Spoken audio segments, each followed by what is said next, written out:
Podcast City Network. Thank you for tuning in on this episode of The Everett Lee Show. But before we get on with the guest onto the program today, there's a couple things I do want to mention that you can help out with supporting The Everett Lee Show. If you're looking to start a podcast and already have a podcast and you're looking for an affordable podcasting hosting site, Podbean's your number one choice. Podbean offers statistics with in-depth analytics to manage your podcast needs. Use the promo code podbeam.com/pbsignup and get a free month off. That's podbeam.com/pbsignup to get a free month off and see why 1,500 episodes have been shared all over the world in the past 11 years with over 3,000 subscribers that have chose Podbeam as their number one hosting site. And if you're looking to get into advertising, Podbeam advertising, you'll get $100 off advertising when you sign up as a sponsorship over on podbeam.com/pro/pbsignup. That's podbeam.com/pro/pbsignup. You're listening to The Everett Lee Show. Welcome, everyone, to a new episode of The Everett Lee Show. I'm The Everett Lee. I want to give a quick shout-out and a thank you to everyone that's been tuning in every Tuesday night at 8 p.m. Eastern, 5 p.m. Pacific on The Everett Lee Show Facebook page and on Podcast City Network Facebook page for ELS Uncut. Thank you for everyone tuning in and listening to the conversations, the topics that myself and Ripper Blackheart of FGW, Future Great Wrestling, discuss, and the amazing guests we've had on in the last few weeks. And those episodes with those interviews have been clipped over to The Everett Lee Show. Like this episode today. This episode was taken from a recent ELS Uncut episode. And on the episode, we talk, me and myself and Ripper Blackheart talk with none other than the magnificent Johnny Walker. Johnny Walker has made a name of himself in knockout wrestling, but stuff's been going on. And from this interview and the discussion, Johnny pretty much shoots on the promotion and the owner, Nicholas Vick, of Knockout Wrestling. Interesting piece. I didn't know what to expect when I had the magnificent Johnny Walker come on. And Ripper Blackheart, I'm sure he didn't expect what we got from Johnny Walker on the shoot. It's not a work, it's a shoot. He's shooting from the hip. Those that don't know what that wrestling term means is he's telling it like it is. He's telling how he feels. And he sure does let loose and holds nothing back on this interview here. He pretty much lets it go.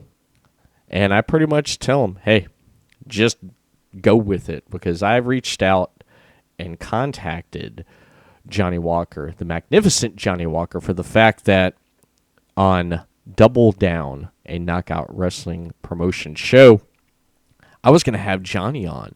Nicholas Vick did not want that. You'll hear my thoughts and response to that during this episode, during this shoot interview with the magnificent Johnny Walker.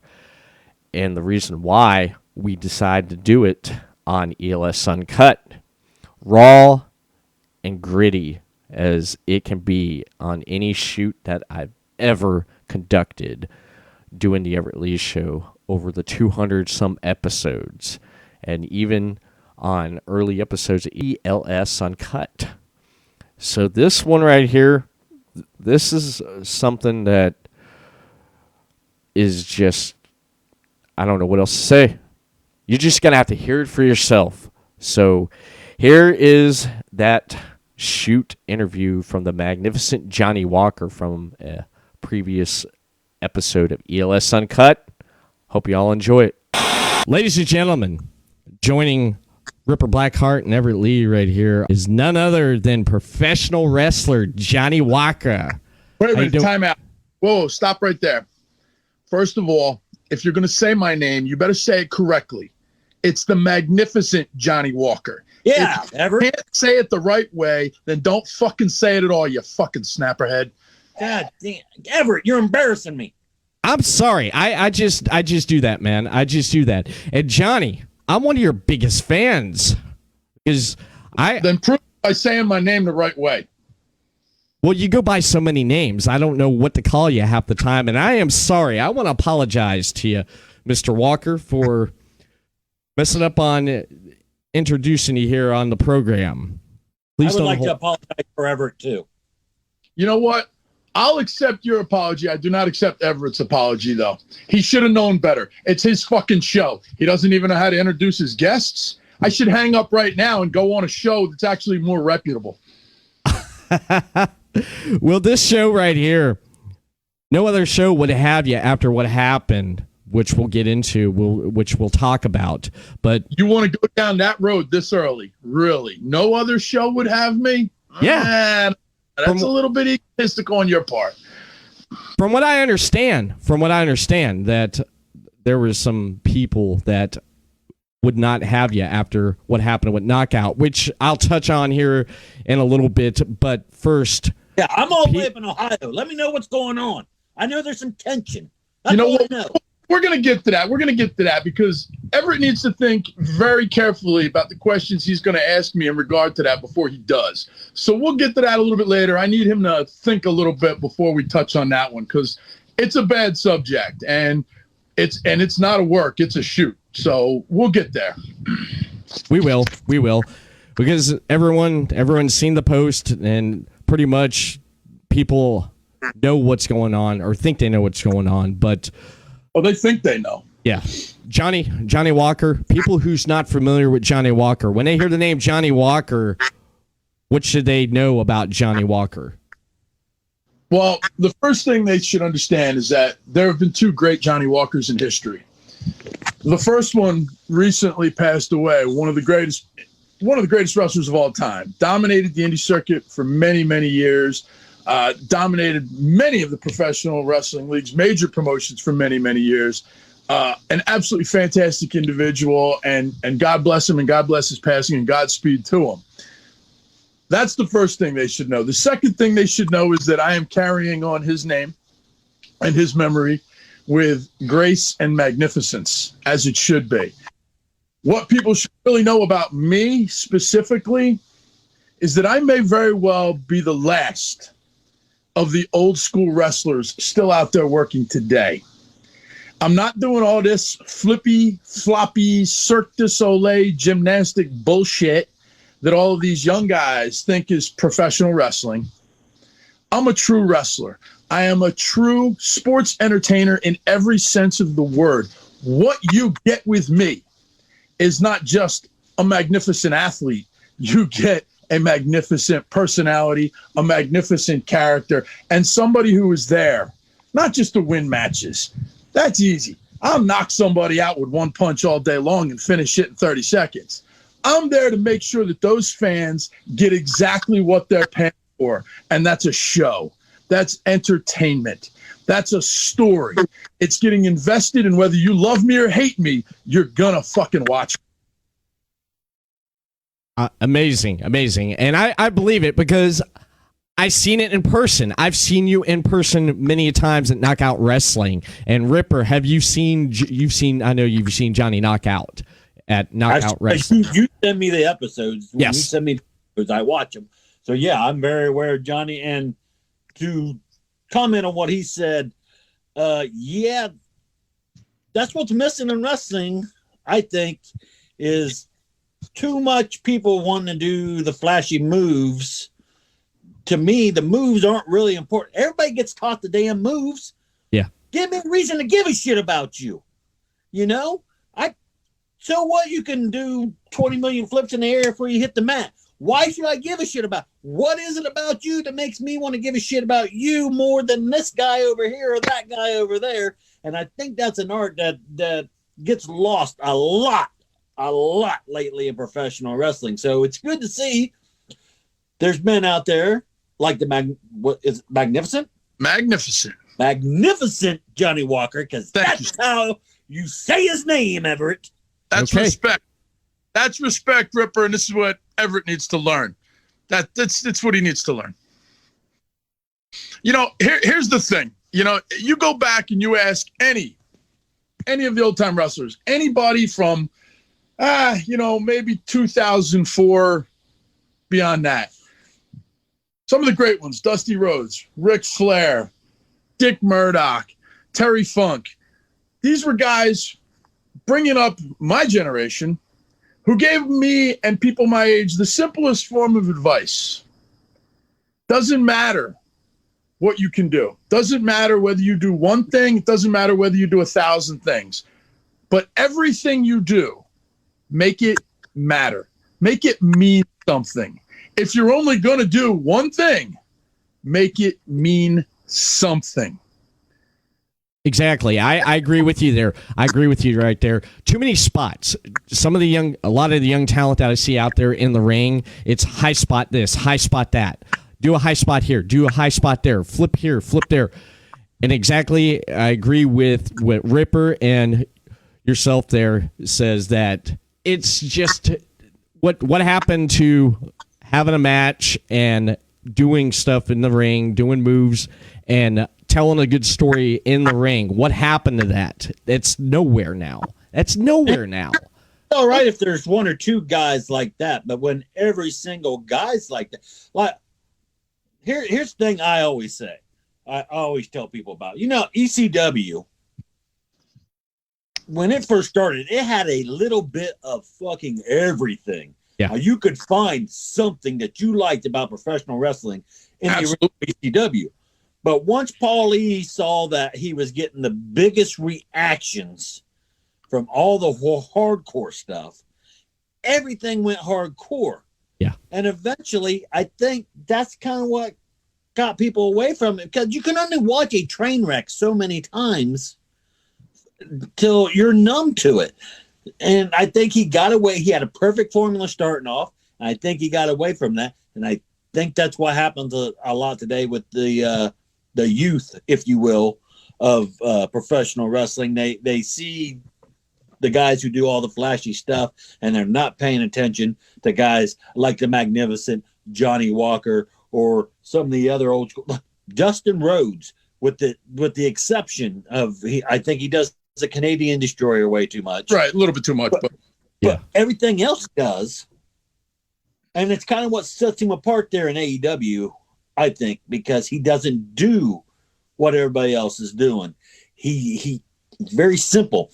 I like guys who are a punch you in the face type of guy. Yeah.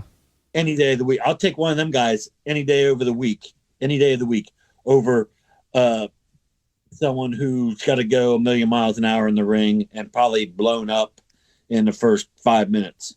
I get all these young guys today asking me what was so great about 80s, 90s, 70s professional wrestling. I bring up one name, and I bring it up for a couple reasons. Jake the Snake Roberts. Oh, yes. One of the storytellers of all time in the ring. This was a man who could do 3 things in a 20-minute match, and you were just captivated by it. I bring it up, number one, because the man knew ring psychology. He knew how to entrance the crowd and keep them on the edge of their seat. And I'm probably the best at it. Yeah. Absolutely the best. I bring him up for the second reason, too. What was Jake's finisher? The DDT. At that time, one of the most devastating finishers you've ever seen. He could sell it. His opponents could sell it. They made you believe that his opponent was dead. It was over. It was done. And nowadays, the DDT is a transition move. And you know what was also great about the DDT is he could use it on anybody. Yeah. Oh, anywhere, time, on any. It doesn't matter how big, how small his opponent is. He is able to use the DDT. Yeah. He's able to use it inside, outside the ring. I mean, anywhere. Anywhere. Great. One of my favorite moves. And that's what made it a great move, because it didn't matter who he was in the ring with. You knew he could finish with it. And you can't say that about all these high spot finishers nowadays, because there's no fucking way I'm taking a Canadian Destroyer off the top rope of a turnbuckle in anybody's fucking ring, and I don't care how much you're fucking paying me. It's not going to happen. So you couldn't use that on me if that's your finisher. That's not how we're going to finish the match. And that's the problem with today's wrestling. Nobody has a signature move, a signature finish, because a signature finish was something you could use on anybody. Yeah. I mean, Hogan with his ridiculous leg drop that I've kind of stolen over the years, but as ridiculous as it was, you could use it on anybody, and he finished you with it, and it didn't matter. An elbow. Right, and the other, you bought into it. You believed it because they made you believe. Nobody fucking makes me believe anymore. Nobody makes me want to be invested in a match anymore. Unless, of course, I'm watching my own matches, which, I do quite often.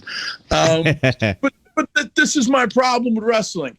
And okay, a lot of people go, oh, you're just old and you're whining and you're complaining. First of all, I'm not that fucking old. I'm 47 and I'll knock out anybody that wants to stand in front of me because I'm in the gym every day lifting weights, training, and I'm in better shape than half the guys half my age. So that excuse, they can stick it up their ass and go fuck themselves.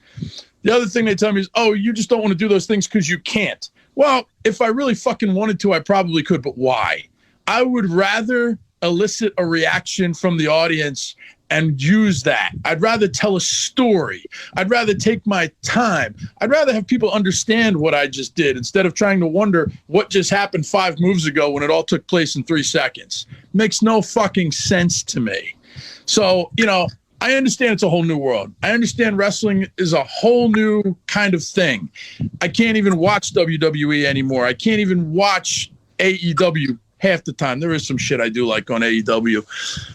The bottom line is I don't believe the characters anymore. I don't believe the wrestlers anymore. I don't believe the stories anymore. And I sure as fuck don't believe the wrestling anymore. It's not entertaining to me anymore, which is why I'm still doing this, because I'm going to bring it to the audience. I don't care who the fuck else is on a card at a show that I work. I'm going to do what I do. And you know what? Every show I do, they're chanting. They either love me or they hate me. They're either chanting, Johnny's so sexy, or they're chanting, you're not sexy. But either way, they're fucking involved in my match, and that's all that matters to me. I am. I'm definitely involved in your matches there, magnificent Johnny Walker, because I would hope so. You're calling the action, ain't you? I am. Did you hear the last episode of Knockout TV, Mr. Walker? Did you not hear it? You weren't bad. You weren't bad at all. Thank you. The crowd showed you no respect, man. They showed you no respect. I can't believe that. Do I fucking care what these bunch of fucking redneck, backwater, buck teeth, hillbilly fans, especially up there in Eustis where these knockout shows are? You got to be fucking kidding me with these people. They got 3 teeth between a 5-member family, and they're living on a fucking trailer that's lost 3 of the 4 wheels that it rolled in on. I could care less what those people fucking think, especially about me. Right.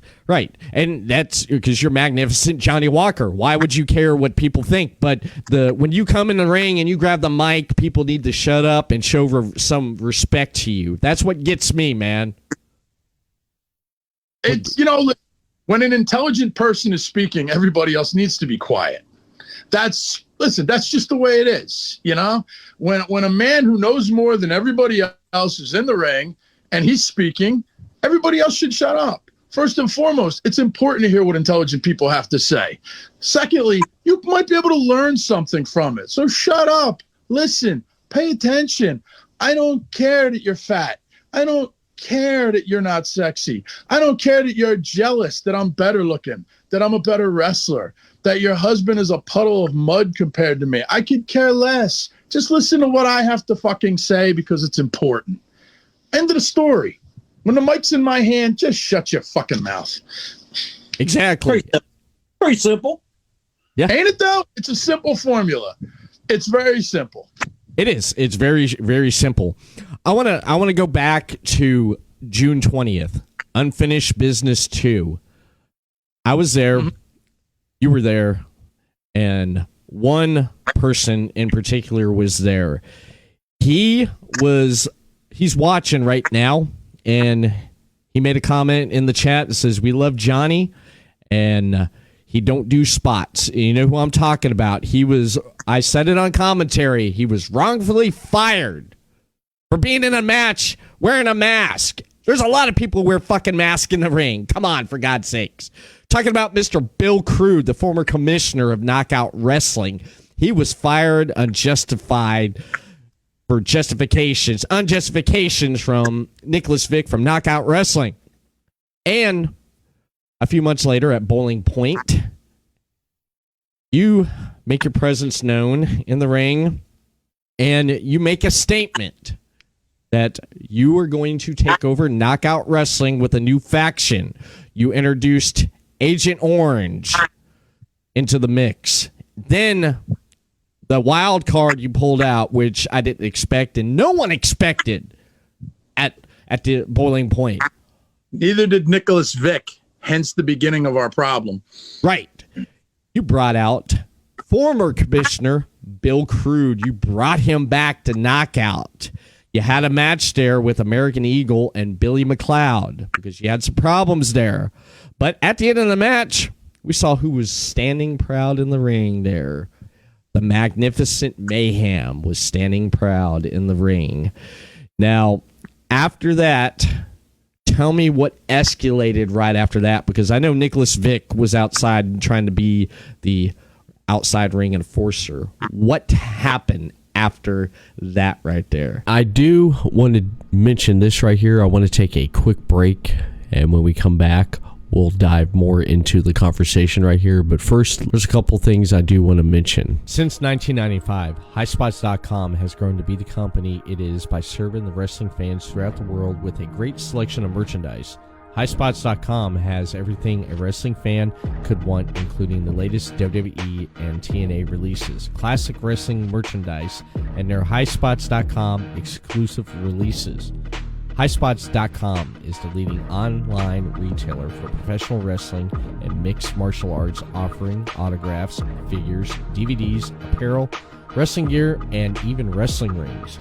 Their largest clients include WWE, Impact Wrestling, ROH, and AEW. Click on the High Spots logo on the Everett Lee Show page over on podcasty.net to order. Whether you are a wrestling fan, pro wrestler, or promoter, you can find what you're looking for at highspots.com. If you grew up as a kid in the 1980s or just a fan of 1980s pop culture, then ADTs is for you. ADTs sells a huge variety of licensed t-shirts featuring characters, movies, TV shows, video games, and music stars from the 1980s through today. They also have great costumes from 80s pulp culture too. ADTs.com sells officially licensed pulp culture t-shirts.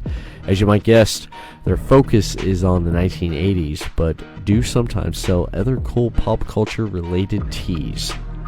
80s Tees has been in business since 2000, meaning they like retro 80s stuff too before it was cool.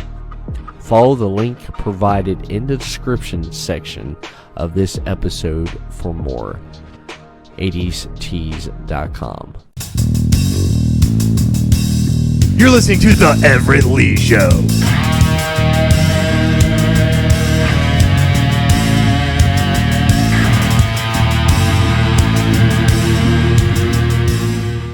Let's go back to the situation where Bill Crude got fired initially. Backstage at that show, Bill had, I'm going to come out in the mask. I'm going to do my thing. It was a fun show. It was, Bill's a great guy. He's awesome wrestler, great guy, great entertainer. He says, I'm going to wear this mask. I'm going to do this gimmick.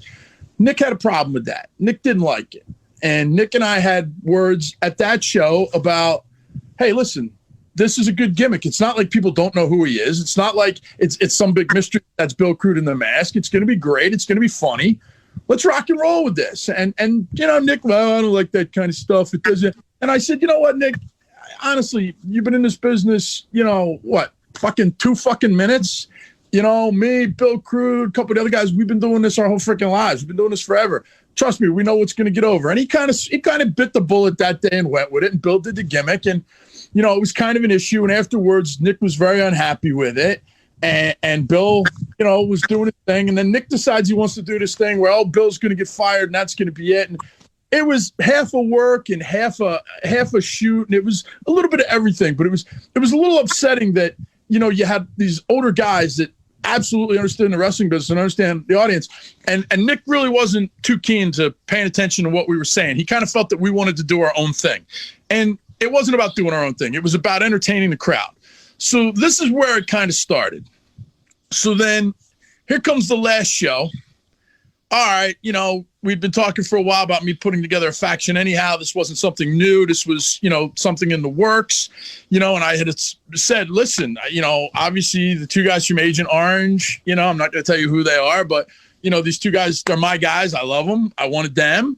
Death Row Jethro, doesn't get any better than that. Looking at him, he's just vicious looking for the go. Let me take him. And I had brought up to Nick, well, I'm bringing Bill Crude back. I'm bringing him in.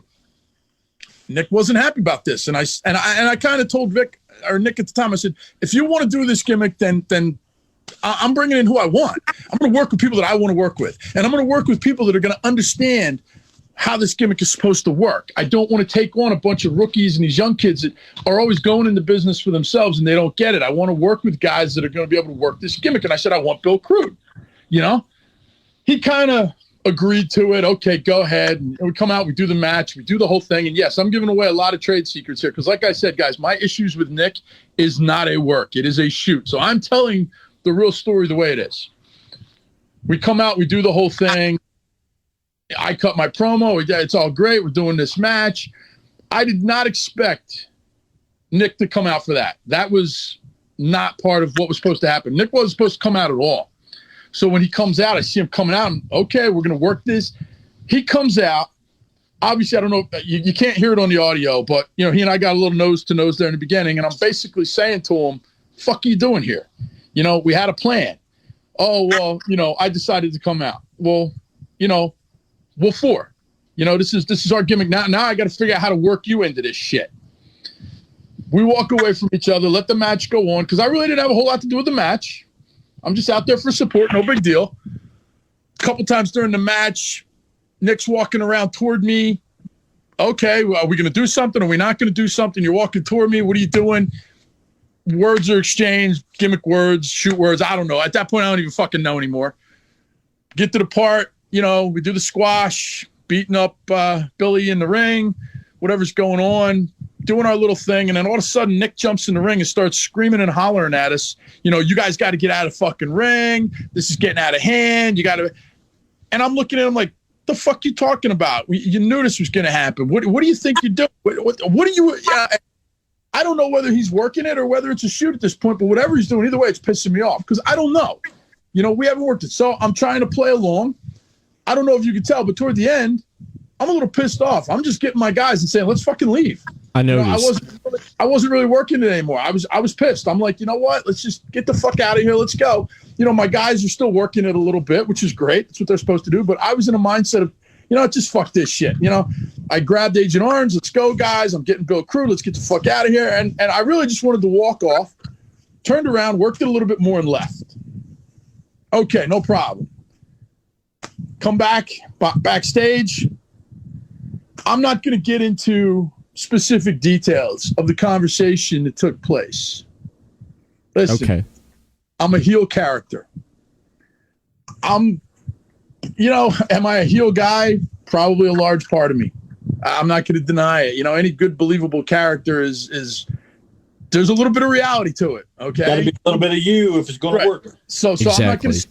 I'm not going to sit there and tell you that I'm the greatest guy in the world. Okay. Johnny Walker is basically Jeff, me, on steroids. Okay. So it comes from reality. That's funny. Right. I get told I'm basically me turned all the way up. There it is. That's it. I'm me, 11. It's what it is. Some very harsh words were spoken. Some unforgivable words were spoken, probably on both our parts. What it boiled down to is, and again, this is my problem with independent wrestling right now.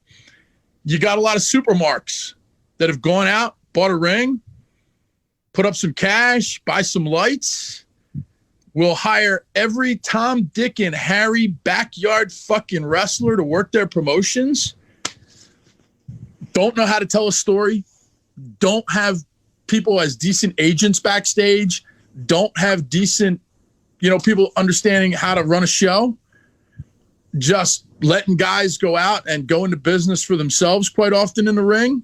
The matches really aren't planned out to tell a story, or, the whole show's not really telling a story. I've got a big problem with this on the indie circuit. I really do. again, this goes in line with, what happened to the old days where the show in itself was a big, long story that entertained the crowd, and each match was an individual little story that told a match. So this kind of boiled out of me a little bit.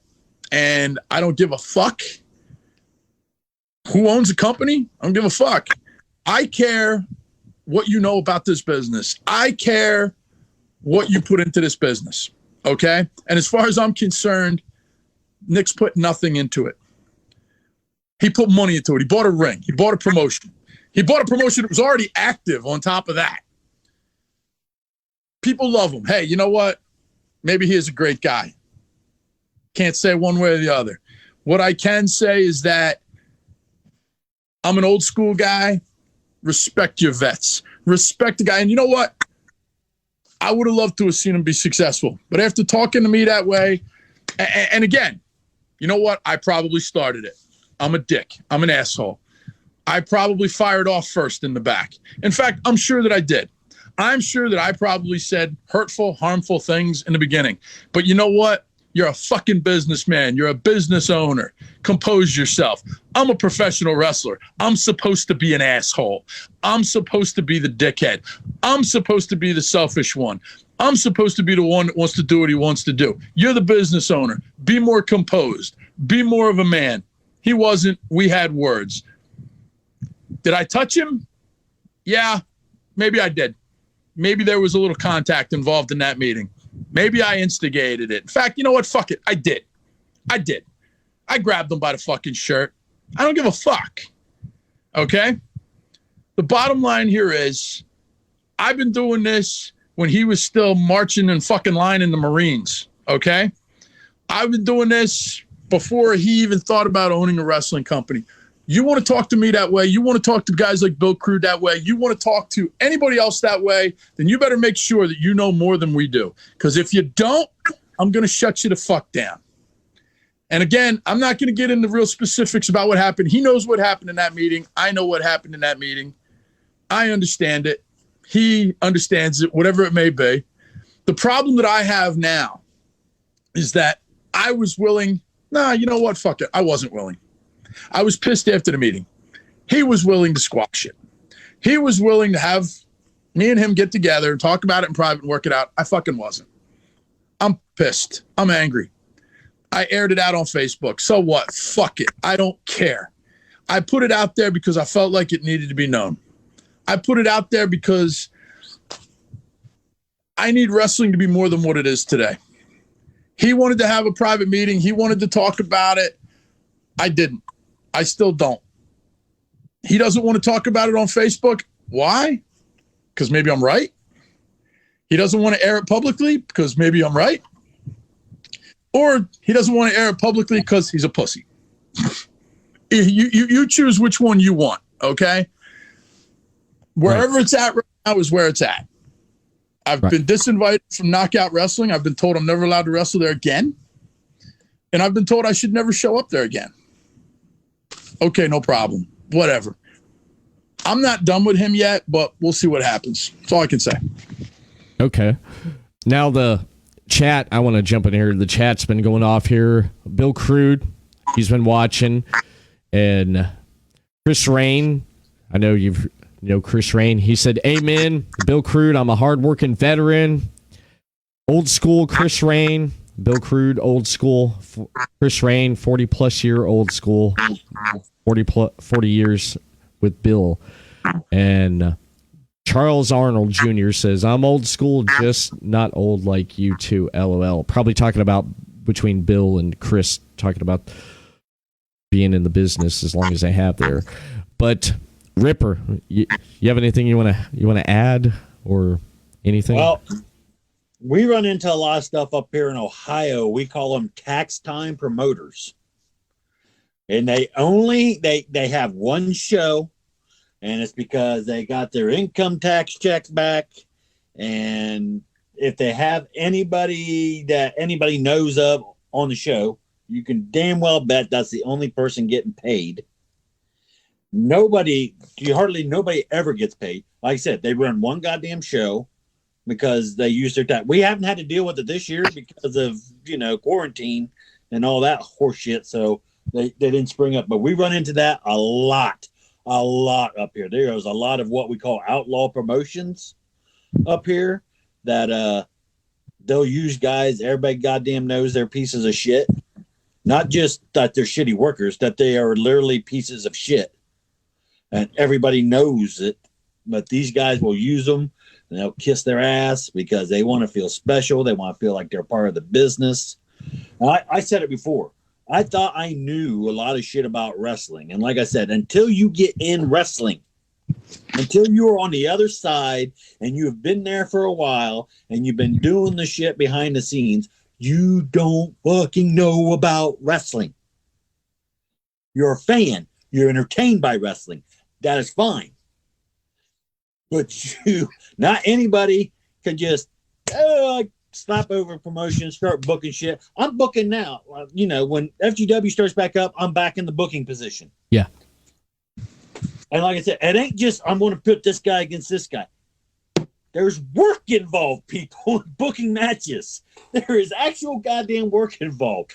You can't put two guys in that are greener and shit together. Who's going to lead the goddamn match? God bless. Right.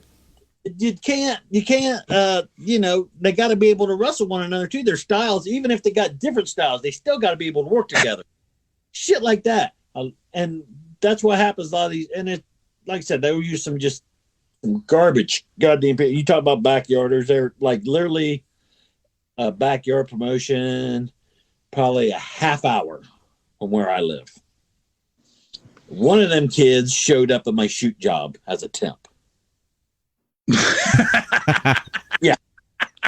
And told some of these people there that he was a wrestler. I'm like, really? What's your name? Because if you're a wrestler in the state of Ohio, I probably fucking know who you are. And I don't know who you are. Who the fuck are you? Yeah. And what he was a backyarder with these guys and shit. And I'm like, you guys are not fun. And it was terrible. It's not even, some backyarders are a little athletic. These guys they're terrible. Terrible. Fat, out of shape, trying to throw a worker's punch, missing by a fucking mile. The other guy selling it like shit. And I was like, yeah, no, that guy's not a wrestler. Trust me. I said, but then I had another guy who was training show up. He was actually training to be a wrestler. And guy comes up to me and goes, dude, he's like, new guy over there. He'll probably suck your dick if you want him to. I'm like, what? He's like, yeah. Like, you don't know who that is? Did he shave first or, I'll make him work for it. There you go. Take your face first and maybe we'll think about it. But, we run into a lot of that shit up here too. And you said that at least they buy lights. These fuckers don't even buy lights. You're lucky if they buy a goddamn apron to go around the fucking ring. And this is where my big problem with all this came in because, look, Knockout is a decent promotion. For all the shit I say, they were on the right path. They were doing the right thing. There were a lot of good guys on the roster. My problem with it was because we didn't do the flippy floppy shit, because we were the older guys that were punches and kicks and slams, because we were working character, this was an issue. Basically, I felt like I'd rather have these young guys that do all this acrobatic shit than you old guys because, it's not what's entertaining anymore. And that's what pissed me off, The new guys might be the future, but we're the past. We're the foundation, and you can't have that future without the foundation. And my problem with the whole thing is that don't dismiss the guys that are going to help these young guys along. And there were some good guys there, and there were some shit guys there. And, I don't know whether he thought I was going into business for myself, but you know what? Even if I was going into business for myself, it was fucking entertaining. Fucking deal with it, I don't make this shit up as I go along. I think about it. I put together a plan before I go out in the ring. I know what I'm trying to fucking accomplish. So even if you're the fucking owner and I went into business for myself, your fucking audience loved it. So fucking deal with it. But here's the fact. You didn't go into business for yourself.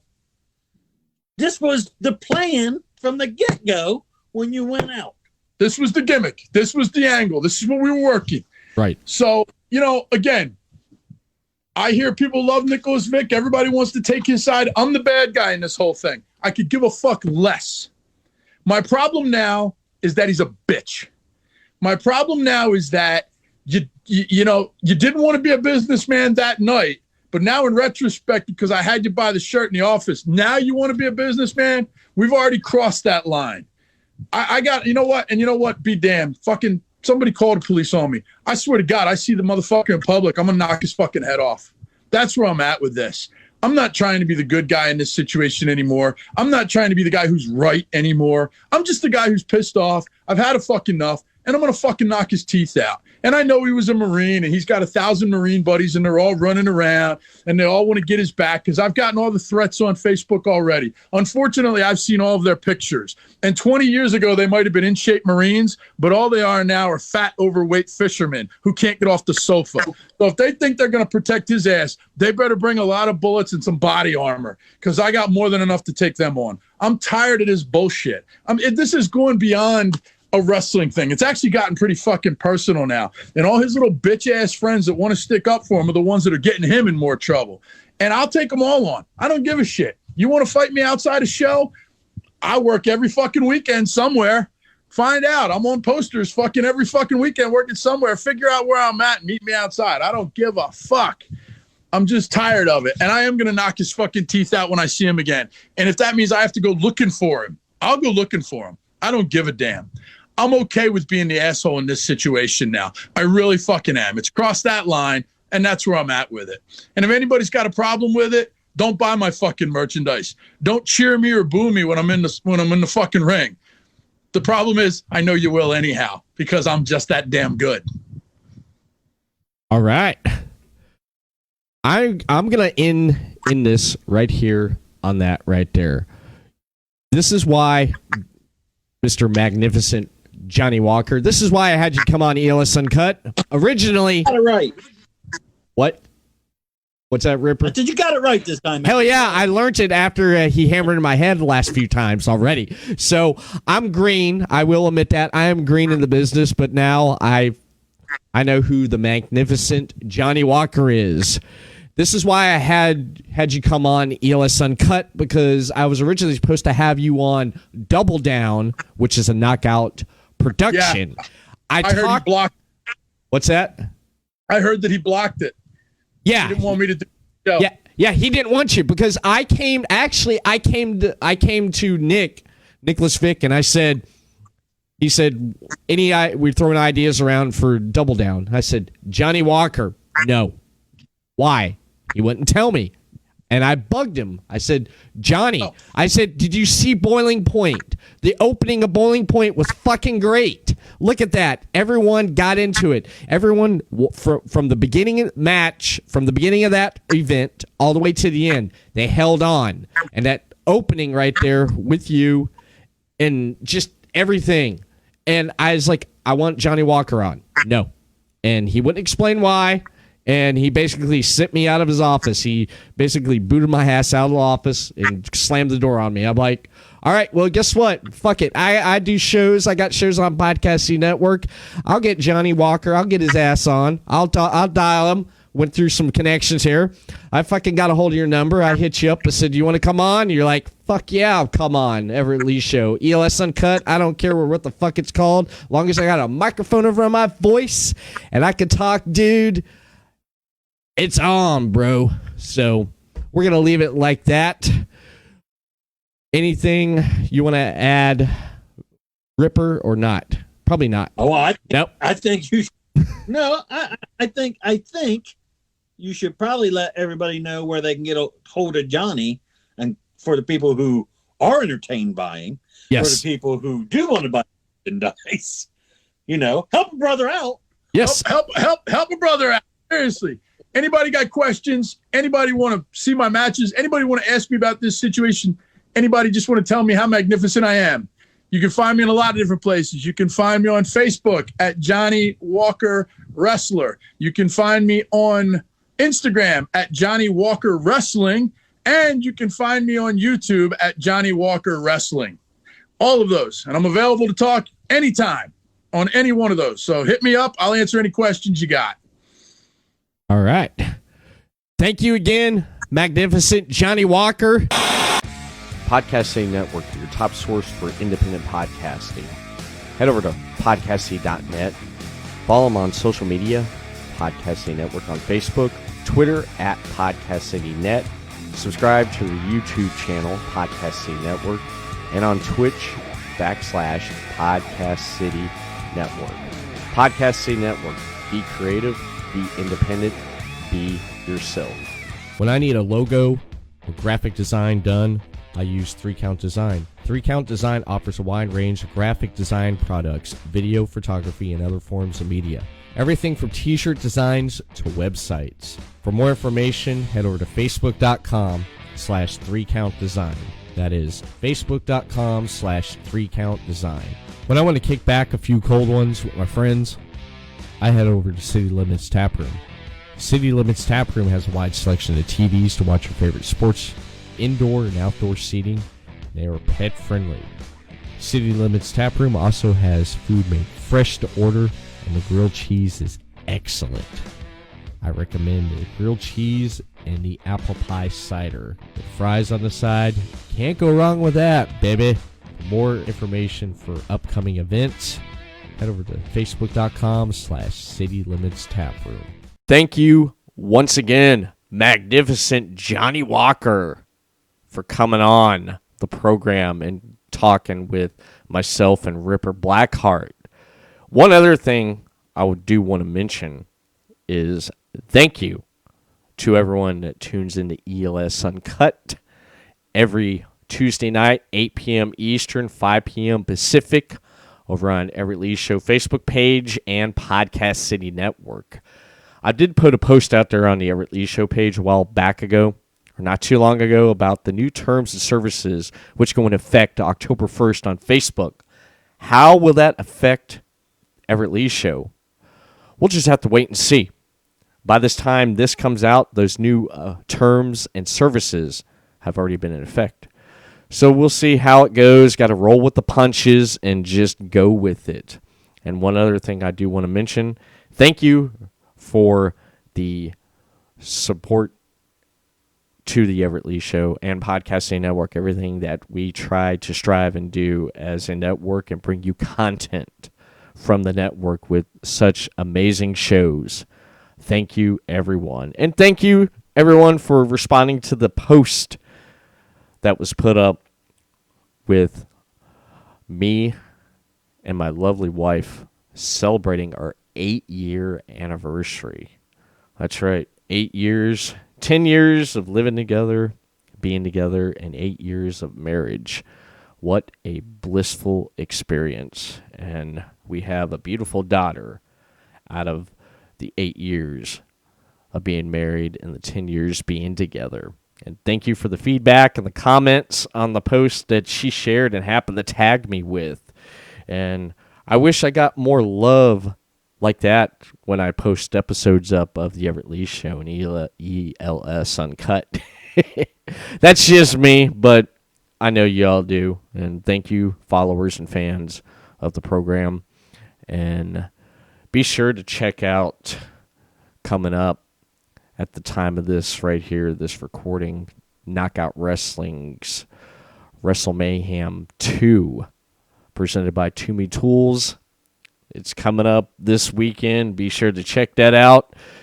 And that's pretty much it for this episode of the Everett Lee Show. I'm Everett Lee, signing off. Everyone have a good day, good weekend, and we'll see you again next time for another episode of the Everett Lee Show. Peace.